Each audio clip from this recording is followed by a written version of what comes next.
Cerita berfokus pada seorang pria tampan berusia 30 tahunan bernama Truman Burbank. Ia bisa dibilang punya kehidupan normal dan sejahtera layaknya pria-pria konvensional pada umumnya. Saat akan berangkat kerja, Truman tidak pernah lupa menyapa tetangganya yang direspon dengan ramah dan penuh senyuman. Truman adalah sosok pria beruntung yang selalu mendapat perlakuan menyenangkan dari orang sekitarnya. Okay. Good morning. Morning. Good morning.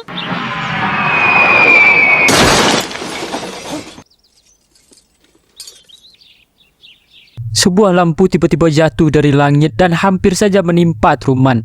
Ia sama sekali tidak tahu dari mana jatuhnya lampu itu dan akhirnya memutuskan untuk tidak terlalu memikirkannya. Setibanya di pusat kota, Truman selalu menyempatkan diri untuk membeli koran dari seorang aki-aki penjual koran yang tepat saat Truman tiba di depan gedung tempat bekerja. Ia juga selalu didatangi dan disapa oleh dua pria tua kembar yang selalu mendorongnya ke samping poster iklan. Entah apa maksudnya, Truman hanya bisa tersenyum dan bersikap ramah kepada setiap orang yang ditemuinya. Truman sendiri bekerja di sebuah perusahaan asuransi. Selama ini pekerjaannya baik-baik saja tanpa pernah ada masalah dan tantangan sama sekali. Karena itulah, kehidupan Truman terasa jenuh dan monoton sampai akhirnya ia teringat dengan sosok perempuan yang pernah ia taksir sewaktu SMA dan mulai menyobek beberapa lembar majalah berisi wajah model untuk nantinya akan disusun menjadi wajah perempuan tersebut. Hello, could I have directory assistance for Fiji, please? Yes, Fiji, please. Do you have a listing for Lauren Garland?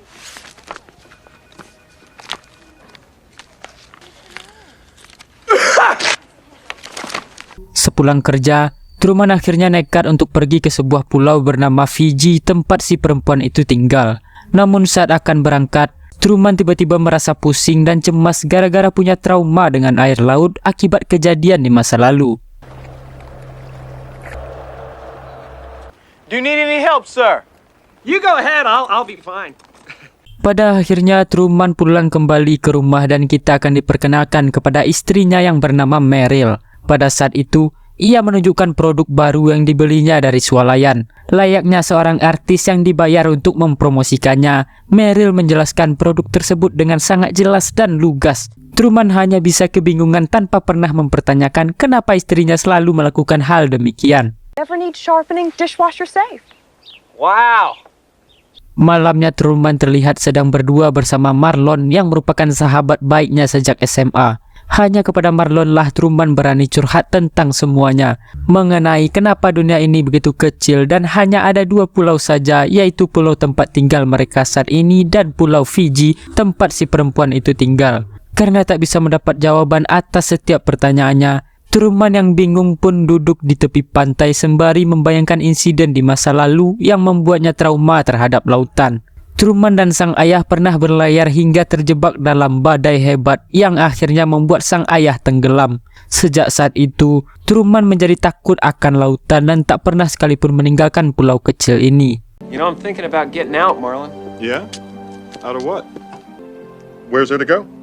Fiji. There are still islands in Fiji where no human being has ever set foot. I'm gonna do it. Don't worry about that.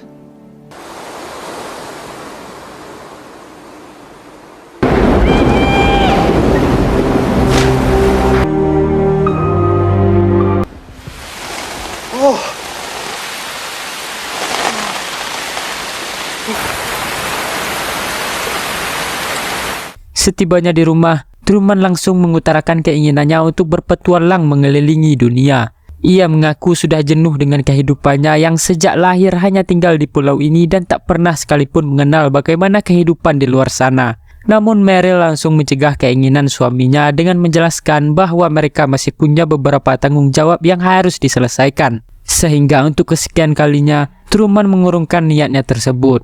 Keesokan harinya, Truman seperti biasa melakukan rutinitas. Namun hal tak terduga pun terjadi saat Truman tak sengaja melihat seorang gelandangan yang mirip sekali dengan ayahnya. Setelah itu, tiba-tiba muncul beberapa orang asing yang langsung membawanya pergi. That's the whole ball of wax.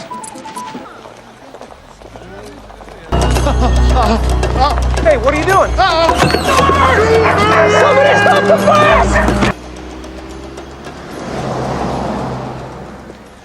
Pulang bekerja, Truman langsung menemui ibunya tentang apa yang dilihatnya tadi pagi. Namun sang ibu tak percaya dan malah meminta Truman untuk jangan pernah mengingat lagi apa yang sudah terjadi.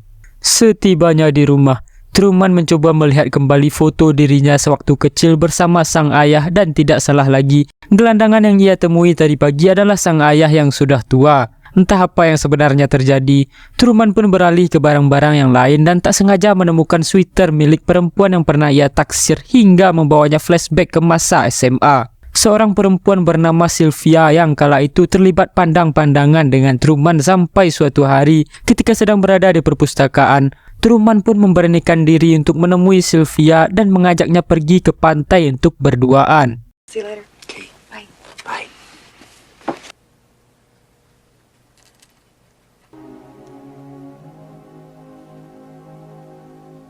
I'm Truman Burbank.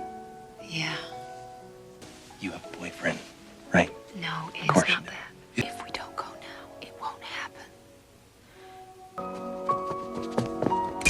Please keep your hands inside the car! We've so little time. They're gonna be here any minute. Disitulah Sylvia mulai menunjukkan sikap aneh ketika ia tiba-tiba mengatakan bahwa pulau ini hanyalah pulau buatan dan semua orang yang ada di sekitarnya hanyalah aktor. Entah apa maksud dari perkataannya, pertemuan mereka pun berlangsung sangat singkat saat seseorang mengaku ayahnya Sylvia datang menjemput dan menjelaskan jika Sylvia mengidap penyakit skizofrenia yang membuatnya sering halu dan mengatakan hal yang tidak masuk akal. Knows everything you do. They're pretending, Truman. It's fake. It's all for you. I don't And this understand. guy and the Come on, sea. brings all her boyfriends down here. What's he saying? Truman, he's lying. Sylvia! Hey! Setelah flashback, Truman yang kangen kepada Sylvia pun mulai menyusun sobekan majalah yang ia ambil dari kantor untuk disusun menjadi wajah Sylvia. Besok paginya, saat Truman sedang berkendara menuju tempat kerja, radio mobilnya tiba-tiba mengalami gangguan frekuensi dan tak sengaja terhubung dengan seseorang seperti petugas pengawas yang seolah mengawasi setiap pergerakan Truman. Sampai akhirnya frekuensi kembali mengalami gangguan yang membuat semua orang terdiam secara serentak, seolah memakai alat komunikasi di telinganya. He's heading west on Stewart. Stand by all extras.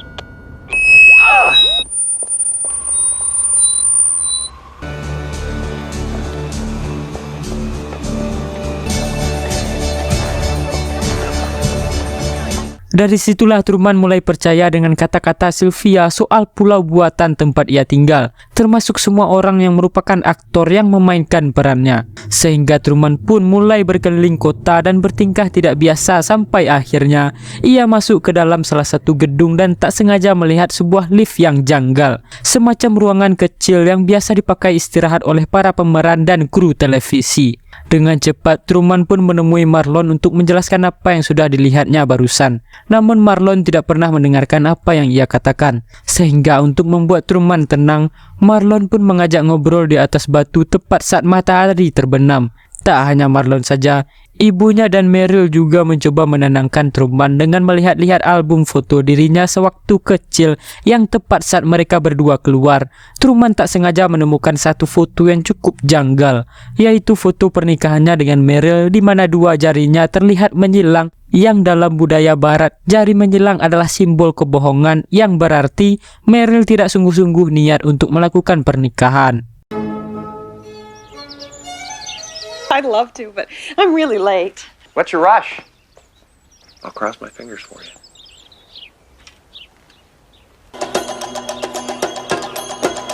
Excuse me. May I help you?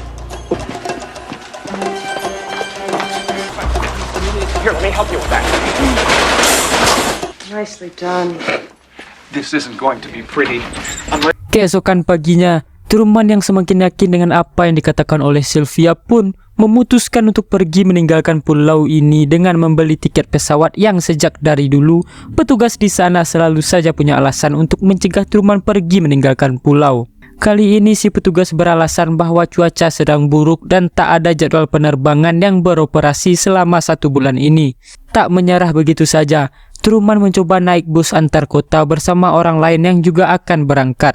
Namun supir bus seolah dengan sengaja membuat busnya mogok sehingga untuk kesekian kalinya Truman seolah dicegah untuk pergi meninggalkan pulau. When would you like to leave? Today. I don't have anything for at least a month. A month? Windy City, here we come.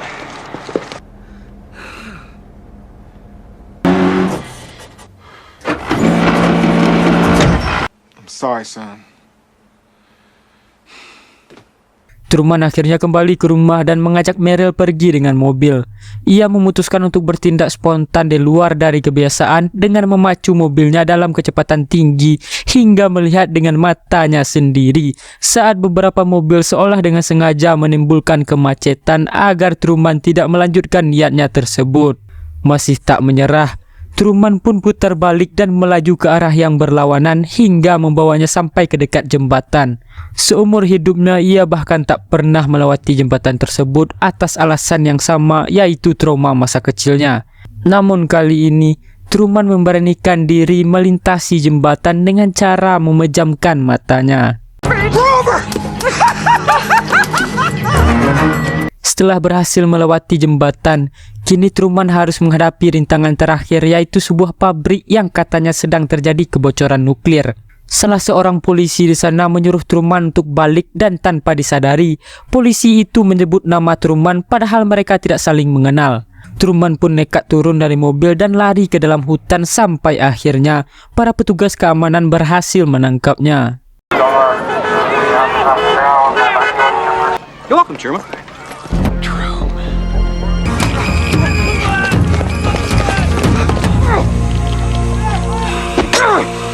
Stay away!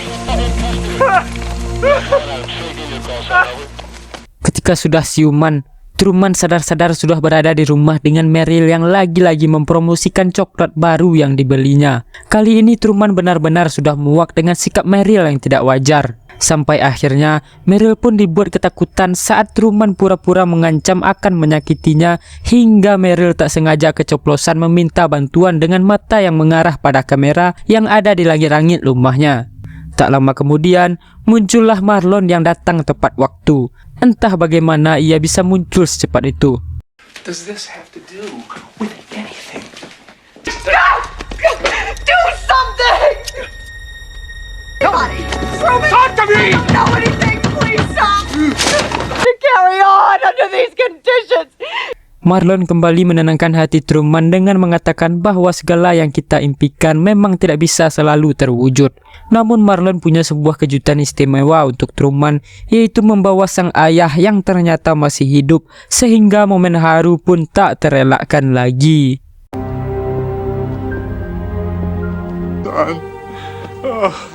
Move in for closer. No. Dad.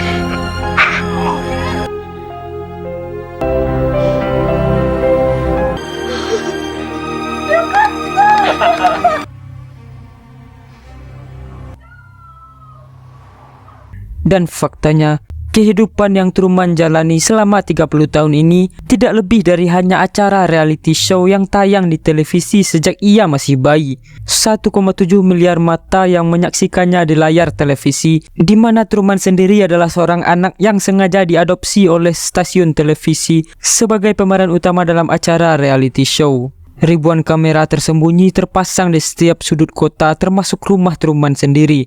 Bahkan yang lebih gila lagi adalah pulau yang menjadi tempat tinggalnya Truman. Semua itu adalah bangunan studio terbesar yang pernah dibuat oleh manusia dengan semua aktor dan pemeran pendukung untuk membuat Truman percaya bahwa ia hidup di dalam realita yang nyata. Dan inilah Christoph, sang jenius yang menjadi otak di balik pembuatan acara reality show. Semuanya berawal dari keinginan Christoph yang ingin membuat acara reality show paling nyata dan paling natural yang pernah ada. Di mana sejak kecil Truman dibuat percaya bahwa dunia tempat tinggal manusia hanyalah sebatas pulau tempat dia berada saat ini.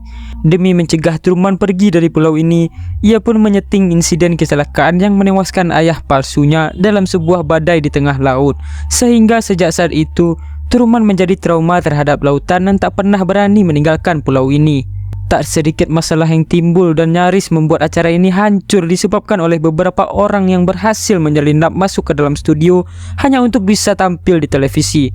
termasuk sosok ayah palsu Truman yang sebenarnya tidak rela peran atau kontraknya harus berakhir di lautan. Sehingga setelah bertahun-tahun tidak dipanggil lagi, si ayah palsu pun nekat menerobos masuk studio hanya untuk bisa bertemu lagi dengan Truman dan merasakan sensasi tampil lagi di televisi. Tak hanya si ayah palsu saja, sosok Sylvia yang jadi wanita idaman Truman pun hanyalah seorang aktris yang sudah habis masa kontraknya. Ia sempat mencoba memberitahu Truman tentang kenyataan yang sebenarnya, namun kru televisi berhasil mencegahnya dan mendepak Sylvia dari acara ini untuk selama-lamanya. Pada akhirnya, semua menjadi masuk akal seperti kenapa Meryl selalu mengenakan produk baru yang dibelinya dan kenapa dua pria kembar selalu mendorong Truman ke samping poster iklan. Karena memang itu adalah bagian dari acara untuk mengiklankan produk dan mensupport acara ini. Christoph mencoba berperan menjadi Tuhan yang mengatur kehidupan seseorang seperti di mana Truman tinggal, dengan siapa Truman menikah dan lain sebagainya. Sehingga tidak sedikit orang yang merasa kontra akan tindakan Christoph yang dianggap mengekang dan membatasi hak Truman. 7 days a week to an audience around the globe. 220 countries tuned in for his first step. It's the Truman Show! Setelah pertemuannya dengan sang ayah palsu, ia pun menjadi tenang dan tak lagi memikirkan kejadian aneh yang terjadi sebelumnya. Truman kembali ke rutinitasnya yang sama seperti biasa, yaitu menyapa tetangga, membeli koran, bertemu dengan dua pria kembar yang mendorongnya ke samping poster iklan, termasuk bekerja di perusahaan asuransi. Singkat cerita, 30 tahun sejak Truman lahir ke dunia, semua penonton dari belahan negeri bisa melihat aktivitas yang dilakukan oleh Truman bahkan ketika ia sedang tidur pulas. Namun khusus malam ini, untuk pertama kalinya Truman tidur di ruangan basement. Christoph yang punya firasat lain pun mencoba memutar rekaman videonya untuk memastikan Truman benar-benar sedang tidur. Dan alangkah paniknya semua kru ketika mengetahui Truman memasukkan tidurnya agar bisa pergi secara diam-diam. Marlon yang punya peran penting sebagai orang terdekat Truman pun langsung dikirim ke sana untuk memastikan keberadaannya. Come on, buddy. He's gone. Cut transmission! Jesus, God in heaven!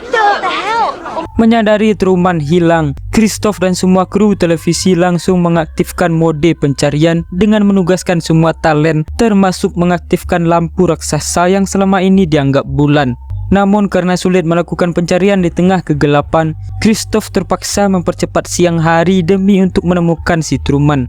Setelah melakukan pengecekan di semua kamera yang ada, akhirnya mereka menemukan Truman sedang berlayar sendirian di tengah laut buatan. Alasan kenapa Truman tidak takut dan trauma lagi adalah karena setelah menyadari dan melihat berbagai hal yang tidak masuk akal, seperti adegan di awal ketika lampu tiba-tiba jatuh dari langit, istrinya yang tiba-tiba bersikap aneh dan lain sebagainya. Truman menjadi semakin percaya dengan kata-kata Sylvia soal pulau ini yang hanyalah pulau palsu dan kehidupannya sudah disetting sedemikian rupa. Tak ingin kehilangan bintang utamanya, Christoph terpaksa mengaktifkan badai buatan di mana hal itu sebenarnya sangat berisiko tinggi karena jika sampai Truman kehilangan nyawanya, maka tamatlah acara ini.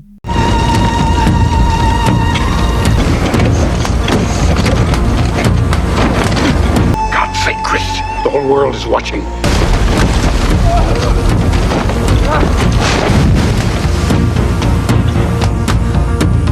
You're gonna have to kill me!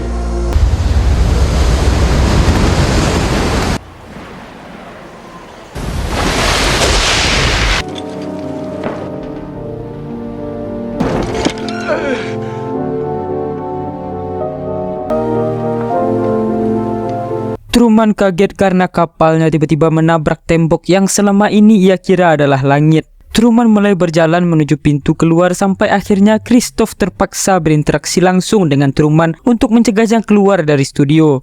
Truman sempat terkejut karena mengira suara itu adalah suara Tuhan. Christoph dengan jujur mengaku bahwa ia adalah seorang pembuat acara TV. Ia meyakinkan bahwa Truman adalah seorang bintang, sosok yang paling diidam-idamkan oleh semua orang yang jikalau Truman tetap ingin mengetahui dunia luar, ia harus tahu bahwa di luar sana tidak ada kebenaran lagi, melainkan kebohongan dan tipu daya manusia lainnya yang tidak pernah Truman rasakan sebelumnya. Dengan tegas Christoph pun bertanya masih maukah Truman untuk hidup di dunia seperti itu, dan Truman pun menjawab, You can't leave, Truman.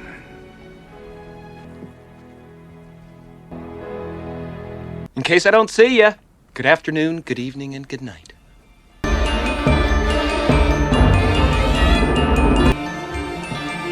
Semua yang menonton pun langsung bersorak-sorai, namun tidak bagi Christoph dan semua kru televisi.